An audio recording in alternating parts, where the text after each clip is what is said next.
Oop. I won't try it again.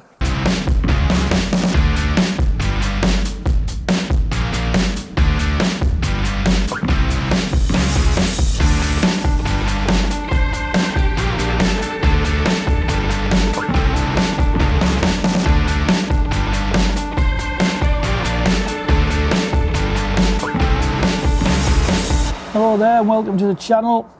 What I'm going to do today is I'm going to be boosting a sheet of Hurricane 3 Neo. I've never done this before. I'm going to give it a lash. I don't play in the leagues, so don't try and arrest me. I haven't done anything wrong. What I'm also going to do is I'm going to do the other side, which is Axon Vega. Why not? All I'm doing is do a bit of an experiment, see what difference it makes. I've been playing with this Hurricane 3 for a couple of months now, and I do find it, I mean, yeah, spinny, but it's really too hard for me to, I'm not an expert. Now, Hurricane 3 Neo is supposed to be factory tuned and therefore boosted anyway. But the recommendations that I'm hearing is if it's Hurricane 3, boost it. And because it's not standardised, I don't even understand why they have this rule where you can't boost it. You know, that's something to talk about if you want to. I disagree with the rule. Anyway, let's get on with it. Right, the first thing I've got to do is get the sheet off. So I'll get rid of the banding. I don't want my table damaged, so I've just got a bin bag on the surface here. I'll carefully peel it off. As I say, with this rubber, I've been playing with it for about 2 months. And spinny wise, love it. But for me, it feels a little bit on the hard side. So that's come off nicely. Now, I've looked all over the internet to see how this is done. And a few say put a layer of glue on and then put the boost on after, and then others don't. So what I'm doing, I'm going to go with removing the rubber, removing the glue, because this was a sheet of Neo and it comes with a layer of glue already on. I'm going to take it off because although it's a water-based glue, what's the point of having a product that has to soak through a layer before it gets where it needs to be, which is onto the sponge itself.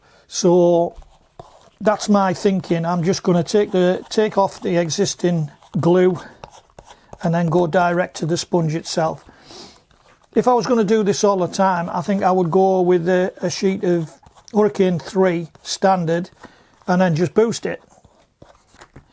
And I'll just keep bashing away at this till I'm on the end of it. You don't need to see this. Right, well, getting that glue off has took about 10 minutes. I think a pair of tweezers might help, just because when you can get hold of a little bit of it and then pull it away, it seems to help. If you're just rolling it, it's not moving. You've got to get rid of that roll. All right, the stuff I'm going to use is Falco, I think it says Falco Long Booster. It's supposed to last about 8 to 12 weeks. We'll see about that. I'm going to do the other side as well, but one side's enough for you to see what I'm doing. And as I say, I've never done this before myself. So it's a thin coat. I've put this black bag on so I don't ruin my table. And I'm looking into the light. I want an even coat, not too much.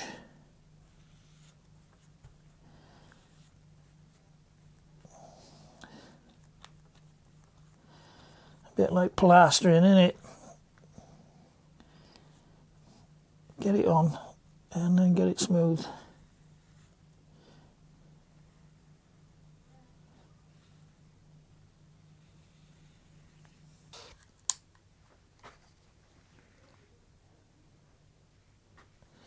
Little dry spot there.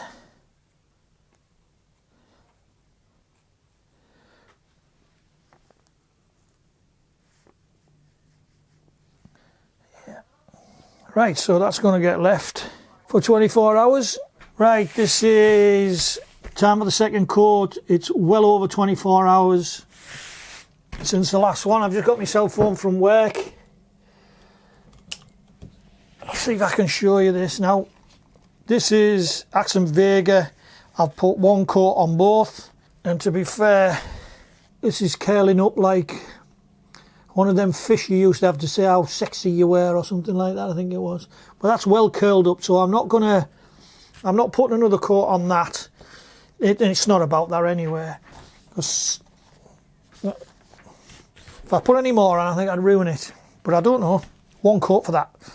Right, this is the Hurricane 3 Neo, one coat, 24 hours later. It's dried.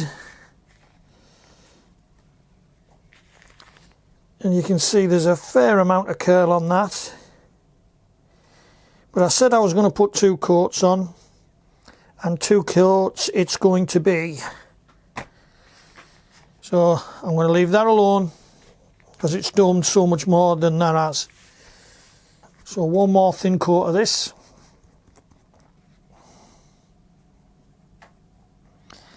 I'm going around the edges.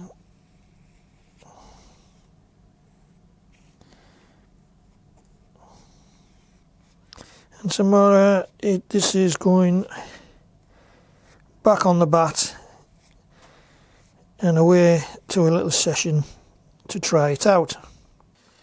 So on the bat. With glue, it's all about getting it even. Oh, you bugger. That's going wrong. It's not a precision job, not when I'm doing it anyway.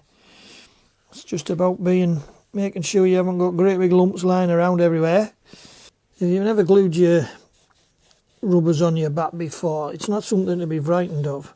Don't put too much on. You can always put 2 coats on if you think you need it. It's a contact adhesive, this. So what you do is you can either use a hairdryer or just leave it. It takes about 10 minutes to go off, and what you don't want is to be putting it on when you can still see the glue. It should go clear and then it's ready to go. Right, I'm looking at this now. The bat's gone off nicely. This looks like it has, it's clear everywhere, so I'm going to have a little battle with it. The thing to do is make sure you get it square at the beginning. I think I'm good to go there.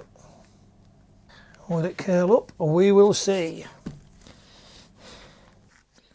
Right, my weapon is primed. I always give it a bit of a clean before I take it out. You just need a couple of drops.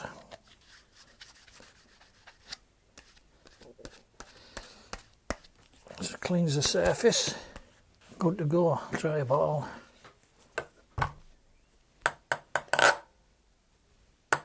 Oop. I won't try it again.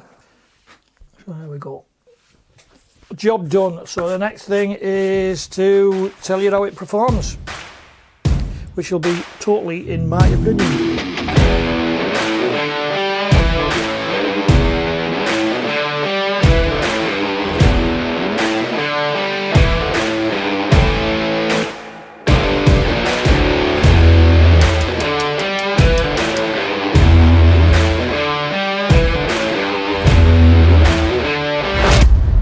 Right, so to boost or not to boost, this is about 8-9 weeks in now. It's took a while to do this. I've played quite a lot with it.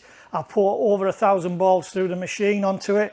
The good thing about the machine is that you get the ball more or less where you want it to, and you can concentrate more on that rather than running around the table. So this is my opinion, and I think the Hurricane 3 boosted is a definite yes. The difference between the unboosted and boosted, the unboosted is hardly any bounce whatsoever, to a point where it's even minus dead. So even though you want to play short, you have to put a little bit of effort in just to get the ball to come off the bat, which is, in my opinion, again, isn't right. I mean, now it's a bit springier. I mean, the ball does bounce much better and it's still enough to get really close and give it what you need to do. So on that one, you lose nothing. Spin wise, boosted, it just feels far more comfortable. The ball sinks into the rubber really well, where before it was very dead. And just all round, it puts a big difference.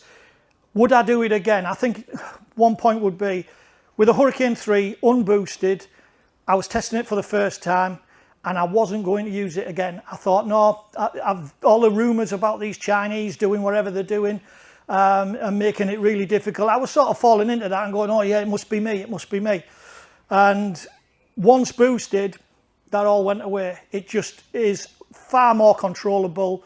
It's more it goes a little bit more European, but it's really sticky, really spinny, and it just elevates it into another level. So should you boost or shouldn't you boost? I'm boosting, and I'm going to use this again. When this wears out, I'll be back onto this stuff again. Rubbers were 39 degrees. Now, I've heard that they say 39 degrees shouldn't be boosted because it's too soft in the first place. Not for me. I'm getting on a bit. I can't hit the ball that hard.